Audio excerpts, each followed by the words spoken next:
자, 오늘 마태복음 여러분 8장 오늘 28절에서 34절 말씀, 오늘 이 말씀 통해 마태가 오늘 우리에게 들려주는 음성에 또 우리가 귀를 기울이기를 원합니다.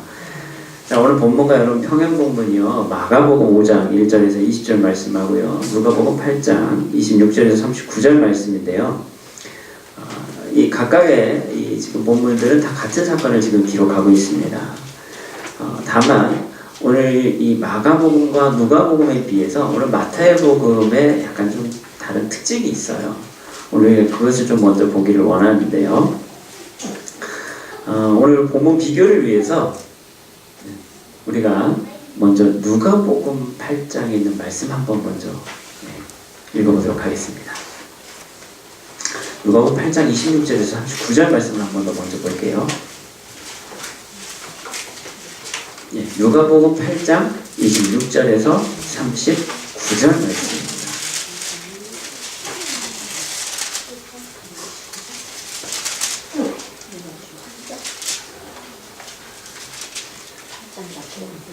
누가복음 8장 26절에서 39절 말씀.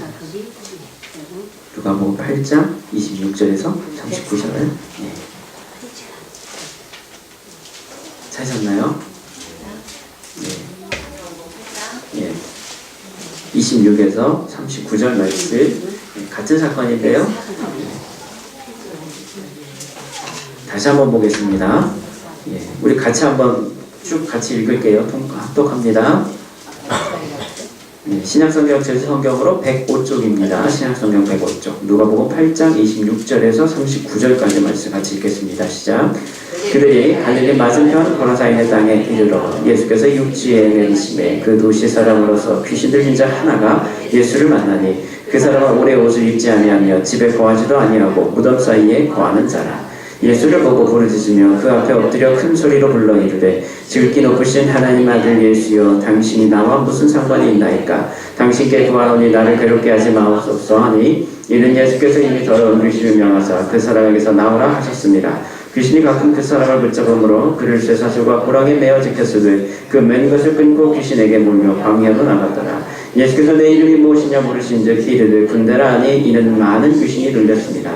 무적행으로 들어가라 하지 마시기를 간구하더니 마침 그곳에 많은 돼지떼가 산에서 먹고 있는지라 귀신들이 그 돼지에게로 들어가게 허락하심을 간구하니 이에 허락하시니 귀신들이 그 사람에게서 나와 돼지에게로 들어가니 그때가 비탈로 내리다가 호수에 들어가 몰사하거늘 질환자들이 그 이르는 일을 보고 도망하여 성내와 마을에 알리니 사람들이 그 이루어진 일을 보러 나와서 예수께 이르러 귀신 나간 사람이 옷을 입고 정신이 온전하여 예수의 발치에 앉아 있는 것을 보고 두려워하거늘 귀신 들렸던 자가 어떻게 구원을 받았는지를 본 자들이 그들에게 이르매 거라사인들의 땅 근방 모든 백성이 크게 두려워하여 예수께 떠나가시기를 구하더라. 예수께서 배에 올라 돌아가실새 귀신 나간 사람이 함께 있기를 구하였으나 예수께서 그를 보내심에 이르시되 집으로 돌아가 하나님이 내게 어떻게 큰 일을 행하셨는지를 말하라 하시니 그가 가서 예수께서 자기에게 어떻게 큰 일을 행하셨는지를 온 성내에 전파하니라. 아멘. 마가복음도 여러분 오늘 이 누가복음과 좀 굉장히 유사하게 설명이 되어 있어요. 그런데 오늘 이 내용에 비하면 여러분 오늘 마태복음 말씀 다시 한번 보시면 상대적으로 어때요? 조금 짧죠? 좀 차이가 있어요. 그러니까 마가나 누가가 구체적으로 여러분 이게 디테일하게 굉장히 설명하고 있는데 비해서 오늘 마태는 거기에 비하면 사실 굉장히 많이 축약되어 있는 형태예요. 여러분 이것을 보면 오늘 이 마태복음의 우리가 특징들을 좀 볼 수 있어요. 다른 말로 하면 오늘 마태는 지금 예수님께서 하신 이 이적의 사건이잖아요. 그렇죠? 지금 이제 우리가 보는 이 두 번째 이적 사건을 지금 보여주고 있는데, 자, 그 내용 가운데 여러분 이 이적 그 자체에 사실은 마태의 관심이 있기보다는 오늘 이 사건을 통해서 지금 마태가 더 드러나고자 하는 다른 것이 있다는 것을 우리는 유추해 볼 수 있어요. 가장 여러분 이 마태복음 지금 오늘 이 본문이 다른 본문과 특징적인 것 중에 하나는 뭐가 있냐면 우선은요 여기에 등장인물이 달라요. 그렇죠? 자, 마태에는요 귀신 들린 사람이 몇 명이 나오고 있죠? 둘이 나오죠. 그렇죠? 그런데 마가복음 5장이나 여러분 누가복음 오늘 8장에 보시면 귀신 들린 사람이 몇 명으로 나와요? 때도 나와요. 네. 귀신 들린 자 하나라고 표현이 돼 있어요. 네. 그렇죠. 마가나 누가는요, 지금 이 무덤 사이에서 귀신 들린 사람이 몇 명이라고 나와요? 한 사람으로 나와요. 근데 마태는 오늘 귀신 들린 자 둘이다라고 표현을 하고 있죠. 그러니까 여러분 지금 이 예수님을 만나는 귀신 들린 사람이 몇 명이에요? 마태는 2명이고요. 네. 마가나 누가는 1명으로 설명이 돼 있어요.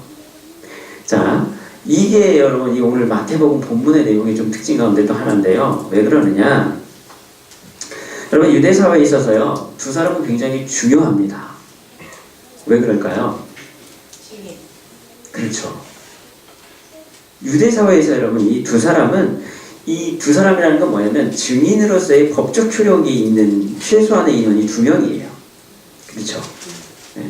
그래서 신명기 19장 15절에도 보면 여러분 재판을 할 때요, 증인을 세워야 되는데 증인을 세울 때 반드시 뭐예요?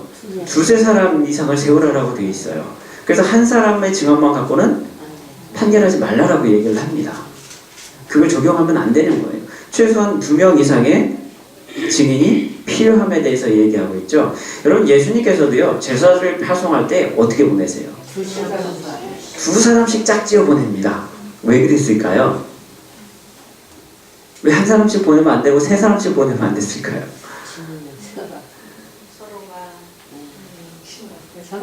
그렇죠. 여러 가지 의미가 있죠. 예, 여러 가지 의미가 있습니다. 분명히 혼자보다 둘이 가는 게 훨씬 좋죠. 위로도 되고, 서로 간에 의지도 되고, 여러 가지 될 수 있잖아요. 그렇죠? 그렇기도 하지만 중요한 건 뭐냐면 유대적인 전통에서 이 2사람의 개념 자체는 굉장히 중요하다는 거예요. 그래서 계시록에서도 보면요, 2 증인에 대한 이야기가 또 나오죠. 다른 본문들과 다르게 오늘 2사람에 대해서 지금 마태가 언급하고 있는 건 어떻게 보면 이 2 증인에 대한, 그러니까 2사람의 그 의미를 훨씬 잘 알고 있는 누가? 유대인들을 대상으로 하고 있는 것을 분명하게 우리는 볼 수 있다는 거죠. 그러니까 마태의 특징들을 보면 다른 복음서와는 다르게 주로 쓰는 표현들이 좀 있어요. 그렇죠? 오늘도 이 갈릴리 호수를 주로 지금 보면 이 바다라는 표현을 좀 자주 쓰게 되는 거. 우리가 바다에 대한 개념 우리가 지난주에 배웠죠. 그 바다에 대한 표현들도 자주 쓰고요. 오늘 이 2사람의 이야기를 지금 하고 있다는 거예요. 그래서 학자들이 이렇게 이야기하기도 합니다. 어떻게 보면 이것이 마태의 습관적인 표현 가운데 하나라는 게 어떻게 보면 유대인적인 표현인 거예요. 그렇죠? 혹은 아니면 이게 뭐냐? 더 객관적이고 사실적 기록을 위해서 다 기록한 거다 라고 얘기합니다. 그러니까 내용의 전체적인 줄거리는 좀 축약을 해서 했지만 거기에 대한 어떤 이 배경이나 인물에 대해서는 오히려 다른 복음서보다 마태가 더 구체적으로 설명한 거 아니냐라고 얘기하는 거예요. 실제로는 정말 예수님께서 만난 이 귀신 들린 사람은 2사람이었는데, 그래서 마태는 그 2사람을 다 기록한 것이고, 다른 복음서를 보면 귀신 들린 사람 한 사람이라고 하지만 그 한 사람이라는 표현을 보면 그게 오직 한 사람이다라는 의미는 아니다라는 거예요. 그러니까 여지가 남게 있다라는 거죠. 다른 말로 하면 뭐냐면 귀신 들린 사람들이 원래는 2사람인데 그 중에 증세가 좀 심한 사람이 있고 좀 덜한 사람이 있다라는 거예요. 그래서 다른 복음서는 한 사람이라고 이야기한 건 뭐냐? 이 증세가 심한 한 사람에 조금 더 포커스를 맞추고 그 사람에 대한 이야기에 집중해서 이야기한 것일 것이다 라고 이렇게 다양하게 해석을 하기도 합니다. 뭐가 맞는지는 우리가 판단할 수는 없죠. 단지 학자들이 그렇게 여러 가지를 해석을 할 수 있다는 거예요. 뿐만 아니라 여러분 지역적인 면에서도 지금 오늘 분명히 차이가 나요. 여러분 마태는 지금 오늘 어디로 갔어요? 주님께서 가다라 지방이라고 표현하고 있잖아요. 근데 누가복음이나 마가복음은 뭐라고 표현하고 있냐면 뭐라고 되어 있을까요? 여러분 아까 우리가 읽었지만 거라사라고 되어 있잖아요. 사실 지역적으로 보면요, 이 가다라와 거라사는 조금 이게 거리 차이가 좀 있는 지역입니다. 네, 달라요. 조금 다른데 또 학자들은 또 이렇게 생각할 수도 있어요. 뭐냐면 이 거라사나 가다라 지역이 사실 좀 지역적으로 거리는 떨어져 있지만 그렇게 또 많이 떨어져 있는 지역도 아니고, 더군다나 이 그쪽 근동 지방에 있는 이 지역들을 묶어서 그냥 통칭적으로 이렇게 부르기도 했다라고 이야기하기도 합니다. 그러니까 이게 지금 이 단어적인 차이, 좀 지역적 차이는 좀 있을지언정 실상 뭐예요? 그게 큰 차이가 안 난다라는 것을 이야기하고 있다는 거죠. 그러니까 오늘 이 내용들을 우리가 학자들 해석들을 쭉 이렇게 보다 보면 우리가 결론적으로 한 가지 내릴 수 있는 것 중에 하나가 뭐냐면 이거예요. 오늘 본문이 지금 우리에게 들려주고자 하는 이 사건의 의미, 핵심은 사실은 그것이 아니다라는 거죠. 몇 명을 만났는지 중요한 게 아니라 어디서 만났는지 여러분 이게 중요한 게 아니다라는 거예요. 지금 마태가 우리에게 지금 들려주고자 하는 이야기가 분명해요. 누가나 마가복음에서는 굉장히 디테일하게 막 설명을 하고요. 그 과정과 대화들이 많이 나와 있잖아요. 그렇죠? 근데 마태는 그것도 지금 다 축약을 해버려요. 그리고 핵심만 탁탁탁탁 지금 이야기를 하고 있어요. 여기에 분명한 마태의 의도가 있다는 거죠. 오늘 예수님은 이 가버나움을 떠나서 이방인의 지역이었던 이 가다라 지방으로 건너가시죠. 그리고 그곳에서 오늘 2명의 귀신 들린 자를 만나게 됩니다. 그리고 그들을 사로잡고 있던 귀신들의 존재를 통해서 오늘 예수님이 누구이신지에 대해서 분명하게 밝히고 있는 것을 보고 있죠. 오늘 마태는 지금 그 이야기를 지금 하고 있어요. 자, 그러면 오늘 본문의 말씀을 통해 우리가 과연 깨달을 수 있는 게 무엇일까? 여러분, 그 말씀을 통해서 우리가 적용할 수 있는 게 무엇일까? 여러분, 우리가 나눌 때 첫 번째는 우리가 이렇게 볼 수 있어요. 뭐냐면 예수님이 누구시죠? 살아계신 하나님의 아들이십니다. 그렇죠? 마태는 이야기를 하고 싶어요. 지금 이 이야기를 하고 있어요. 예수님이 누구시라고요? 하나님의 아들이십니다. 오늘 이 이야기를 하고 있어요. 여러분, 그렇습니다. 오늘 예수님을 만난 귀신들은요, 오늘 예수님이 누구신가에 대해서 가장 정확하게 지금 알고 있는 사람들이었어요. 그렇죠? 그래서 뭐라고 대답합니까? 예수님을 만나자마자 하는 고백이 뭐였어요? 하나님의 아들이요. 이야기를 하고 있어요. 예수님이 다른 누구도 아닌 당신이 하나님의 아들이심에 대해서 우리 귀신들이 이 멸망당할 귀신들의 말을 통해서 지금 고백하고 있다는 거예요. 여러분, 일반적으로는요, 정상적인 생활을 하는 사람보다야 귀신 들린 사람이 문제 있는 사람이죠. 그렇죠? 뭔가 좀 부족하고 뭔가 좀 연약한 존재일 가능성이 높죠. 영적으로 여러분 좀 이게 눌릴수록 많은 좀 이런 어려움 당하기도 하잖아요. 그렇죠? 그런 존재라고 우리가 일상적으로 보통 생각할 수 있어요. 더군다나 이 귀신의 존재는 지금 절대적으로 환영받지 못할, 반드시 멸망해야 될 존재들이었다는 거예요. 그렇기 때문에 여러분 보세요. 오늘 귀신 들린 이 이방인입니다. 그렇죠? 이방인인데 이 이방인, 어쩌면 유대인들에게 있어서는 그래서 가장 인정받지 못할 존재, 그 사람이 뭐예요? 귀신 들린 이방인이에요. 이방인도 여러분 인정받지 못하지만 하물며 그 이방인 안에서도 뭐한 사람이에요? 귀신까지 들려버린 사람이에요. 어떻게 통제할 수가 없는, 여러분 정말 그냥 멀리 해야 될 가장 부정한 존재, 그 사람이었다라는 거예요. 하지만 오늘 이 이방 땅에서 귀신 들린 이방인을 만난다라는 것, 여러분 여기에 예수님의 굉장히 귀한 사역의 목적이 있는 것을 우리는 또 발견하게 되죠. 주님께서 누가복음 5장 32절에 뭐라고 말씀합니까? 내가 의인을 부르러 온 것이 아니요 죄인을 불러 회개시키러 왔노라 라고 주님 말씀하고 계시잖아요. 여러분, 그래서 마태복음 8장 17절에서도 우리가 얼마 전에 배웠는데 똑같이 여러분 이사야서의 말씀을 가지고 마태가 또 고백하잖아요. 뭐예요? 이는 선지자 이사야를 통해 하신 말씀에 우리의 연약한 것을 친히 담당하시고 병을 짊어지셨도다 함을 이루려 하심이니라. 아멘. 여러분, 마태의 이 지금 예수님에 대한 분명한 인식이 바로 이 표현 가운데 지금 담겨져 있는 거잖아요. 예수님이 왜 이 땅에 오셔야 됐는지, 예수님이 누구신지에 대해서 지금 마태는 계속 그 이야기를 지금 하고 있어요. 자, 그런데 누구의 입을 빌려서? 귀신 들린 자의 입을 빌려서 예수님이 이런 분이야 라는 것을 다시 지금 밝히고 있죠. 자, 반면에 여러분, 예수님에 대해서 여러분 그것을 인정하지 못하고 받아들이지 못했던 대표적인 사람들이 있었죠. 누굽니까?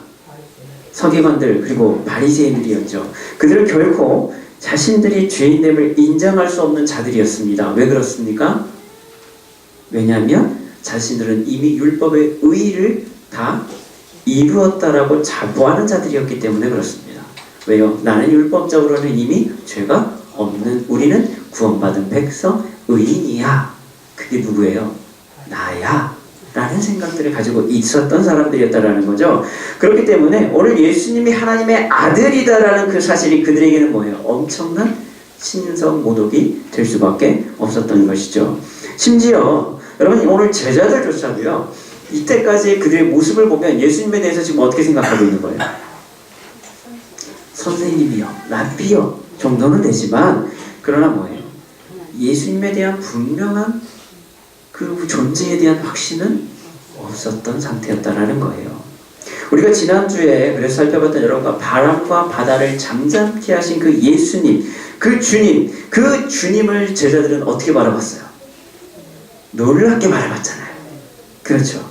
그러면서 오늘 본문, 특별히 오늘 이 귀신들의 주님을 향한 이 고백, 하나님의 아들이여 라는 고백은, 그러니까 그 앞에 있던 구절들, 제자들이 주님께, 여러분 주님의 그 놀라운 모습을 보면서 그들이 했던 독백들이 있잖아요. 뭐예요? 이가 도대체 어떤 사람이기에? 그렇죠. 우리가 지난주에 바로 그 내용을 봤어요. 제자들은요, 도대체 이 사람 누구야? 라고 놀라는 그 장면이 있을 때, 오늘 본문은 뭐예요? 이 제자들의 질문에 대해서 오늘 귀신들이 답을 해주는 거예요. 그렇죠. 그래서 마태가 오늘 그 표현을 지금 쓰고 있는 거예요. 누구의 입을 빌어서? 귀신 들린 자의 입을 빌어서. 야, 이 사람 도대체 누구야? 제자들은 이러고 있는데 귀신들은요, 뭐예요? 하나님의 아들이요. 왜 우리 괴롭게 하십니까? 이 대답을 지금 주고 있는 거예요. 사랑하는 기쁜 교회 성도 여러분, 예수님은요, 누구세요? 우리는 이미 다 알고 있잖아요. 그렇죠? 우리는 이미 다 알고 있어요. 근데 이때까지만 해도 누가 몰라요? 제자들도 몰라요. 우리들도 모르는 사람이 너무 많았어요. 그렇죠? 그래서 마태는 지금 그 이야기를 하고 있어요. 야, 예수님은 하나님의 아들이야. 왜요? 너희들이 두려워하는 그 귀신조차도 뭐예요? 예수님을 뭐라고 고백해요? 하나님의 아들로 고백한다? 그 이야기를 하고 있는 거예요. 오늘 마태는 이 귀신의 고백을 통해서 그분의 메시아 되심에 대해서 다시금 드러내고 있는 거예요. 어쩌면 여러분, 그래서 이 또한 아이러니라고 할 수 있죠. 그토록 메시아를 기다리던 오늘 이 유대인들, 그리고 주님을 열심히 따르던 그 제자들조차도 여전히 그때까지 뭐예요? 예수님이 누구신지를 깨닫지 못했던 그 사실을 이방인 가운데서도 특별히 귀신 들린 그 사람, 그 자를 통해서, 여러분 정확히는 하나님을 대적하는 그 귀신들의 입을 통해서 오늘 예수님의 존재를 드러내고 있다는 사실. 여러분 오늘 우리는요, 예수님의 메시아 되심에 대해서 여러분 분명히 고백하고 계십니까? 아멘? 아멘. 예수님 하나님의 아들이신가요? 아멘. 일 것 같나요? 여러분 어떻게 생각하세요? 여전히 우리가 그분께서 우리의 삶 가운데 역사하심을 우리가 깨달으면서 날마다 여러분 이렇게 놀라는 삶을 살고는 있지만, 종종 그분의 은혜를 경험하긴 하지만 아직도 그분이 하나님의 아들 되심을, 그분이 우리의 구원자 되심을 여러분 의심하고 있지는 않습니까? 물론 이 자리에는 여러분 없는 줄로 믿습니다. 안 계시죠? 다 믿는 줄로 믿어요. 자, 그런데 오늘 본문에서 또 한 가지 흥미로운 사실은 뭐냐면, 예수님을 하나님의 아들로 고백하는 이 귀신의 그 다음 말입니다. 하나님의 아들이여 라고 얘기하고 나서요, 그 다음에 귀신이 또 뭐라고 얘기해요? 우리가 당신과 무슨 상관이 있나이까? 이 고백을 하죠. 우리는 당신이 어디서 왔고요, 당신이 누구고 또 앞으로 뭔 일을 하실지 우리는 다 알고 있습니다. 그렇죠? 하지만 그런 당신이 우리와 지금 뭔 상관이 있습니까? 무슨 상관이 있습니까? 이야기를 하고 있어요. 다시 말하면요, 이런 표현이죠. 당신은 우리와 아무 상관없으니 우리를 귀찮게 하지 말아 주십시오. 이 이야기예요. 그럼 그렇습니다. 귀신 들린 자들에게는요, 주님을 만나는 것이 오늘 구원이고 참된 평안을 누리는 길이죠. 오늘 이 귀신 들린 자에게 있어서는 그렇죠. 그렇죠? 그러나 주님이 누구신지를 알고요, 그분이 무엇을 하실지도 알고 있지만 여전히 상관하기를 꺼려하는 존재들도 있다는 겁니다. 알아도 믿지 않는 존재들이 있다는 거예요. 사랑하는 오늘 깊은 교회 성도 여러분, 오늘 예수 그리스도가 우리에게는 참된 살아계신 하나님의 아들이십니까? 아니면 여전히 나에게는 아무 상관도 없는 사람이기를 바라고 계십니까? 내가 당신 누군지도 알고요. 앞으로 내가 무엇 할지도 내가 잘 아는데요. 최소한 내 일을 함에 있어서는 방해가 되니까 제발 날 좀 방해하지는 말아주세요. 여러분, 우리는 오늘 이런 모습을 가나안 지방에 있는 오늘 다른 사람들의 모습을 통해서도 보게 됩니다. 어쩌면 우리는 주님이 우리에게 주시는 은혜는 구하면서도 여러분 정작 우리의 삶에 방해가 된다고 생각하는 것들, 여러분 그것이 소위 말하는 신앙생활이라고 불려지는 것들에 대해서 우리는 혹시 여러분 그래서 귀찮아하고 있지는 않습니까? 내가 주님께 받은 은혜를 여러분 구하지만 그 은혜에 내가 주님의 이름으로 인해서, 내가 주님으로 인해서 내가 방해받는 것이 생길까봐, 소위 말하는 내가 신앙생활 잘하는데 여러분 그것이 좀 불편해질까봐, 거북해질까봐 혹시나 우리는 그것을 여러분 주님께 나 좀 귀찮게 하지 말아주실래요? 여러분 우리가 이렇게 신앙생활하고 있지는 않냐라는 거예요. 여전히 그분이 우리의 삶에서 개입하시는 것을 여러분 싫어하고 있지는 않습니까? 그래서 여러분 우리가 보통 이렇게 행동을 많이 하죠. 주님 가만히 계셔보세요. 제가요 이거 끝내면 그때 도와주시면 됩니다. 제가 먼저 이거 해놓을 테니까요 그때 좀 도와주세요. 주님 좀 가만히 좀 계세요. 지금 하시면 안 되고요. 잠깐만요. 내가 요만큼 해놓을 테니까 마무리만 좀 해주세요. 여러분 우리의 삶은 여러분 여전히 그런 삶 가운데 우리가 살고 있지 않냐라는 거예요. 아직도 우리의 삶에 여러분 주인이 나 자신이지는 않습니까? 여러분 어떠세요? 오늘도 주님이 우리 가운데, 우리 삶 가운데 하나님의 아들 되심을 여러분 드러내고 있습니까? 더 질문하지 않겠습니다. 상처받을까봐. 자, 두 번째는 그럼 뭘까요? 두 번째는요, 마지막 때는 여러분 반드시 올 것이다라는 겁니다. 왜 그럴까? 우리가 두 번째로 주목해야 될 단어가 하나 있는데요. 귀신들의 대답 가운데 바로 또 이게 있어요. 뭐냐면 때가 이르기 전에. 때가 이르기 전에. 우리 귀신들이 주님께 말씀하는데요. 당신이나 우리가 무슨 상관이 있습니까? 라고 얘기하면서 때가 이르기 전에 당신 우리 먼저 이렇게 괴롭게 하시려고 오셨습니까? 라고 이렇게 이야기를 하죠. 때가 이르기 전에. 지금 귀신들은 예수님께서 지금 무엇을 하실 것에 대한 것도 이미 알고 있는 거예요. 그분이 이제 이 땅에 오셔서 앞으로 뭐 하실 것을 알고 있어요. 자, 주님의 때가 이르게 되면 자신들의 운명이 어떻게 될 것인가까지도 알고 있었던 거예요. 그렇죠. 자기들은 필연적으로 뭐예요? 괴롭힘 당하게 될 것이다 라는 거예요. 누구 때문에? 예수님 때문에. 당신의 때가 오면 당신이 우리를 괴롭게 하고 우리가 저렇게 무저항에 빠져가지고 갇혀버리게 될 거라는 것을 귀신들은 알고 있었어요. 근데 귀신들이 의아했던 건 이거예요. 뭐예요? 벌써 그때입니까? 왜 벌써 오셨나요? 벌써 때가 이르지 않았는데 왜 벌써 오셔갖고 우리 벌써 괴롭게 하시려고 오셨나요? 지금 이게 궁금한 거죠. 귀신들한테는. 왜 우리 벌써 괴롭게 합니까? 어차피 우리 지게 될 거 알고 있는데 당신이 오셔서 하실 거 이게 우리는 이미 알고 있는데 벌써 오셨네요? 왜 벌써 우리를 괴롭게 하세요? 아직 우리에게 허락된 시간이 있는데요? 귀신들이 지금 그 이야기를 하고 있죠.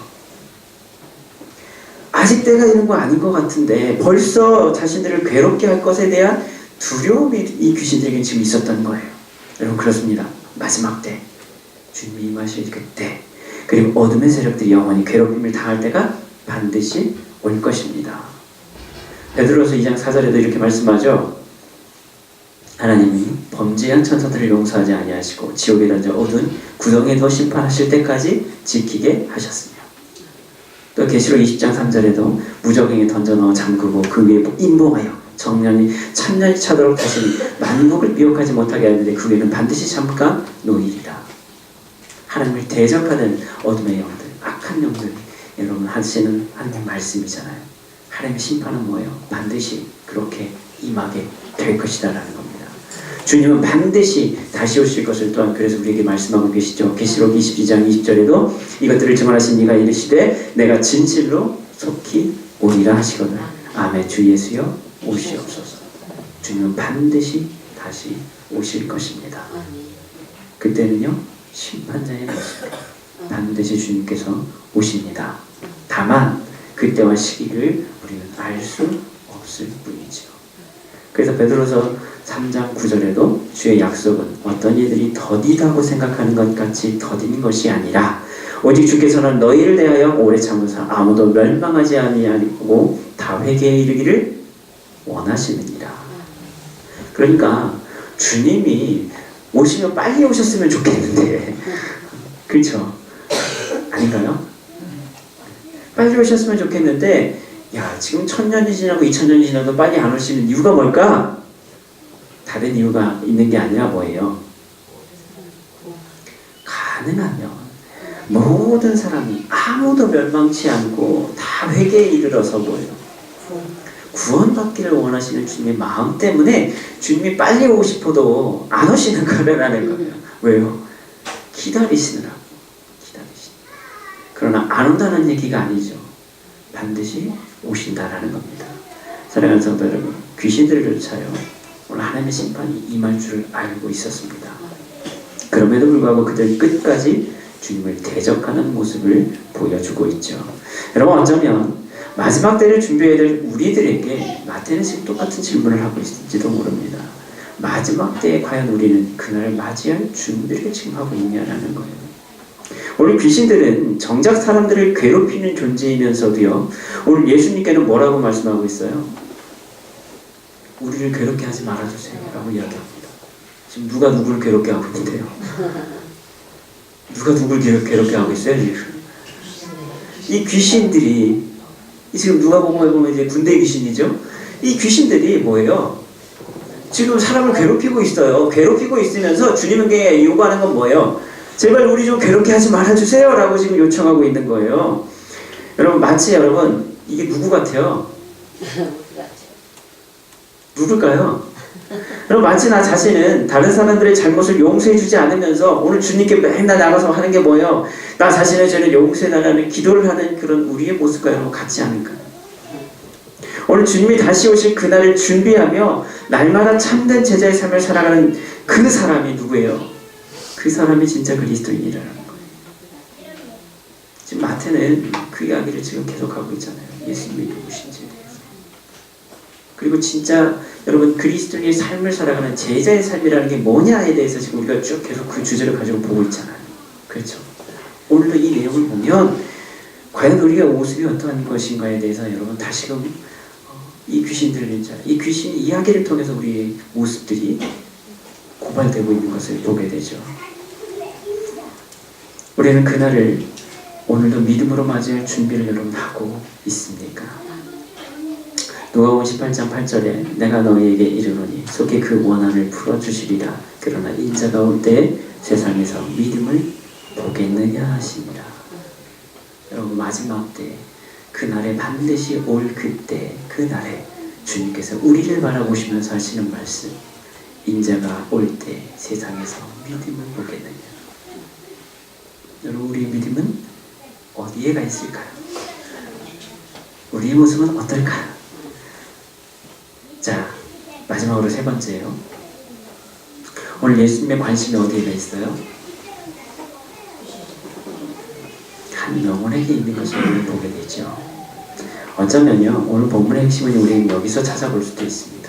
여러분 악한 귀신에게 붙들렸던 사람은요 예수님을 통해 구원을 받게 됐죠. 오늘 이 귀신 들린 자는 주님을 만남을 통해서요 그는 구원을 받게 됩니다. 그리고 이제 그들은 주님을 따르려고 합니다. 비록 마태복음에서는 구체적으로 이 이야기가 나와 있지 않죠. 그런데 우리가 아까 봤던 누가복음이나 혹은 마가복음에는 더 구체적으로 기록이 되어 있어요. 그들이 여러분 이제 온전한 뭐예요? 정상인의 몸을 회복하게 됩니다. 그러니까 사람들이 깜짝 놀라죠. 주님 앞에 무릎 꿇고 있는 그 사람들의 모습을 보니까 얼마 전까지만 해도 뭐예요? 자기들이 통제할 수 없을 만큼 귀신들이라고 하고 여러분 엄청난 여러분 이 방해를 하고 회방을 하던 그 인간이 어떻게 됐어요? 주님 앞에서 얌전하게 무릎 꿇고 여러분 정상적으로 옷 깨끗하게 입고 여러분 착 앉아있는 모습 그 모습을 보는 거예요. 그러니까 놀랄 수밖에 없었죠. 그렇죠. 자, 그리고 나서 그 사람들 했던 얘기가 뭡니까? 이제 주님을 따르려고 이야기를 하죠. 그렇죠? 그랬을 때 주님이 뭐라고 얘기해요?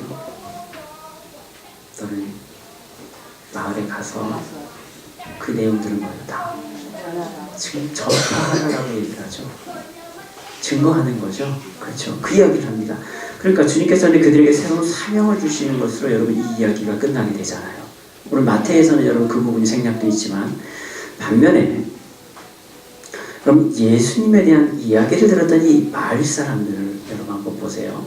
그들은요 예수님을 보기 위해 찾아옵니다. 이야기를 들었죠. 자기들이 기르고 있던 이 돼지떼들이 뭐예요? 다 죽어버렸다는 소식 듣고 헐레벌떡 쫓아왔어요. 그렇죠? 얘기를 듣고 왔습니다. 그리고 그들이 예수님께 했던 말은 뭐냐면 뭐예요? 제발 우리를 떠나주세요. 떠나주세요. 그것을 간구했다라는 거예요. 여러분 여기에 무슨 차이가 있을까요? 이 두 사람의 차이가 뭘까? 여러분 귀신 들렸다는 자는요 악한 귀신에게 사로잡힘으로 말미암아 자신이 원치 않는 삶을 살았던 사람입니다. 얽매였던 삶을 살았죠. 누가 봐도 인간답지 못한 삶을 살았던 사람이 바로 이 귀신 들린 자였어요. 가끔 정신이 들었을 때마다 이 사람이 무슨 생각이 들었을까요? 내 모습. 여러분 이걸 볼 때마다 얼마나 비참한 생각이 들었겠어요. 그렇죠. 그에게는요 참된 안식과 평안이 없는 인생이었다라는 거예요. 붙들린 바 매인바된 삶을 살았던 사람이었다는 거예요. 어쩌면 여러분 우리의 인생은요 우리 인생 자체는 항상 무언가에 우리는 매여서 사는 삶과 똑같습니다. 여러분 참된 안식이 있습니까? 평안이 있습니까? 날마다 전쟁과 같은 나날을 보내는 게 여러분 우리 어쩌면 우리 인생일지도 몰라요. 거기에는요 위로가 없어요. 날마다 치열한 경쟁밖에 없어요. 여러분 다툼과 내 의지에 반하는 행동을 해야 될 때도 있습니다. 나는 하기 싫지만 해야 될 때도 있어요. 이런 인생들에게 어느 날 주님이 찾아와 주십니다. 그렇죠. 그리고 우리를 메고 있던 수많은 족쇄를 한순간에 주님께서 풀어주십니다.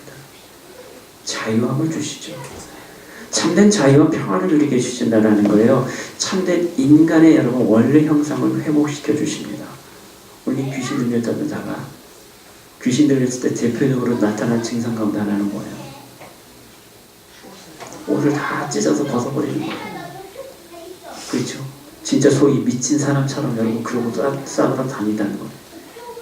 이게 여러분 귀신 들렸을 때 나타나는 대표적인 증상이었어요. 그런데 주님으로 만나고 나서 그 귀신이 여러분 나가고 나니까 어떻게 돼요? 멀쩡하게 돌아오죠. 그리고 나서 오늘 주님 앞에 무릎을 꿇는 그의 모습을 우리는 보게 되죠. 주님을 만나니까 원래 인간이 여러분 가져야 될 그 원래 형상, 하나님 우리에게 주신 그 형상을 회복되는 상징적 의미를 우리는 볼 수 있죠. 자유를 누리게 되는 거예요. 그렇죠. 그리고 그는 그 은혜와 사랑을 알게 됩니다. 이제 무엇이든지 내가 그분을 위해서 내 삶을 드릴 수 있는 마음의 결단을 그는 했다는 거예요. 주님, 내가 이제부터 주님 쫓아가겠습니다. 내가 주님 따르겠습니다. 라고 그가 고백을 하죠. 그러나 오늘 이 마을 사람들은 다른 반응을 보입니다. 그들의 이웃이 악한 영에서 자유함을 얻게 됐습니다. 하지만 그들의 관심은 거기에 있지 않습니다. 그들은 두려웠어요. 뭐가 두려웠어요?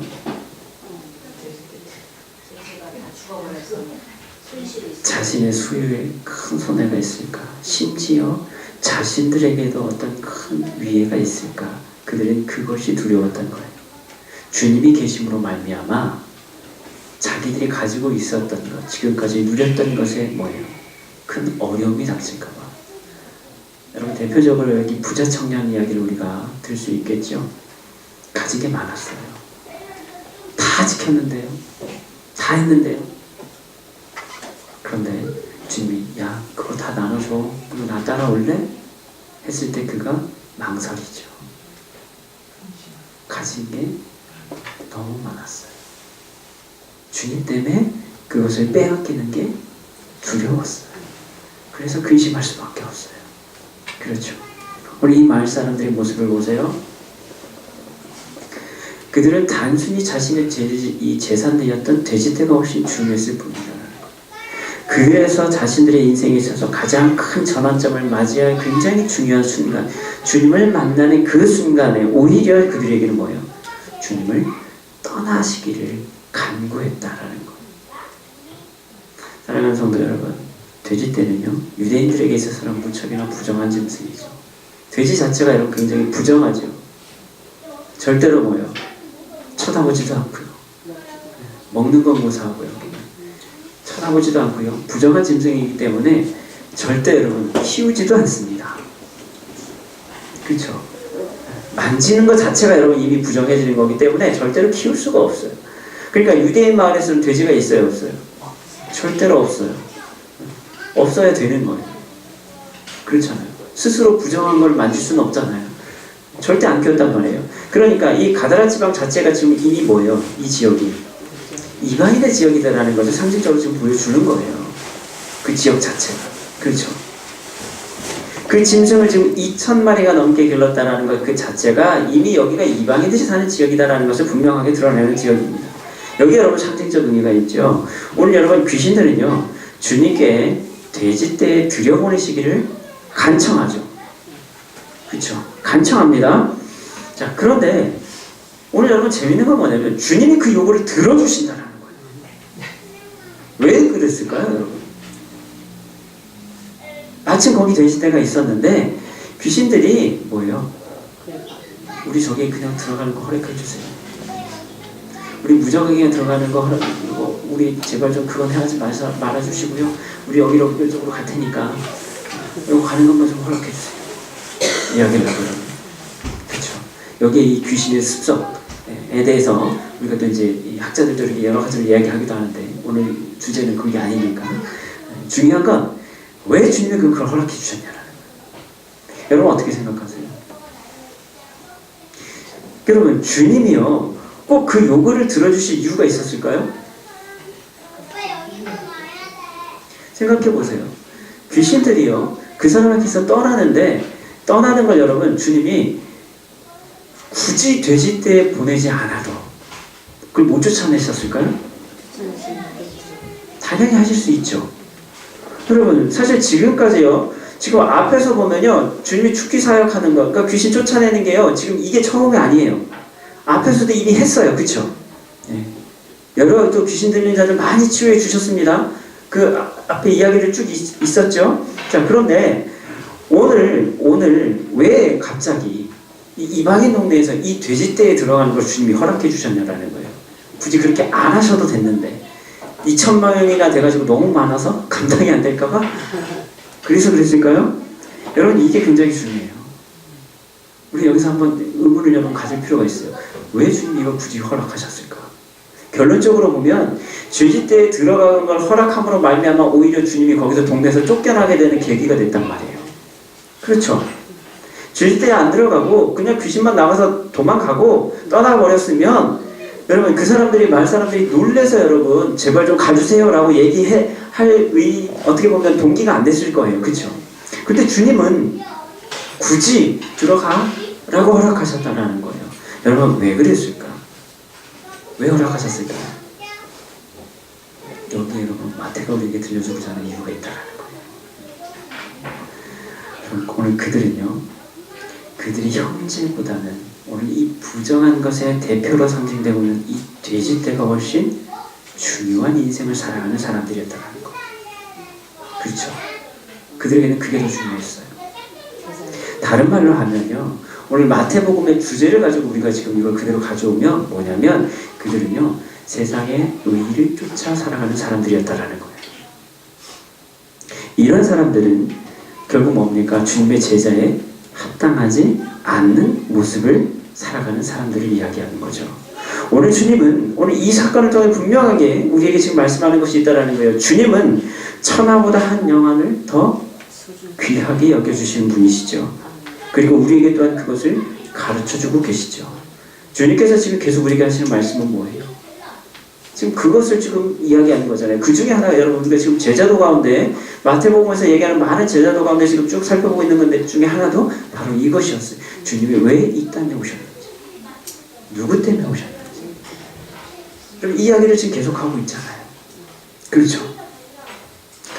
자, 오늘 주님은 이 사건을 통해서 지금 우리에게 그걸 가르쳐주고 있는 거예요. 여러분, 어쩌면 우리는요, 여전히 세상의 가치관 가운데 주님이 원하시는 일보다는 우리가 관심을 갖고 우리 마음에 더 귀히 여기는 것들을 섬기며 살아가는 삶을 살고 있다는 거예요. 여러분, 마지막 때를 준비해야 될 지금 우리가 분명히 아까 말씀드렸죠. 마지막 때는 반드시 옵니다. 그때를 지금 준비하는 게 우리예요. 그렇죠? 그것을 준비하며 살아가는 것이 여러분 그리스도인의 삶입니다. 그런데 우리가 그 삶을 살아갈 때 우리가 여전히 세상적인 가치관이 우리의 주인된 삶을 살아가고 있다는 거예요. 이거를 다른 말로 하면 뭡니까? 이것이 우리에게는요, 부정하고 가능한 우상이 되는. 여러분, 이게 우리의 우상이다.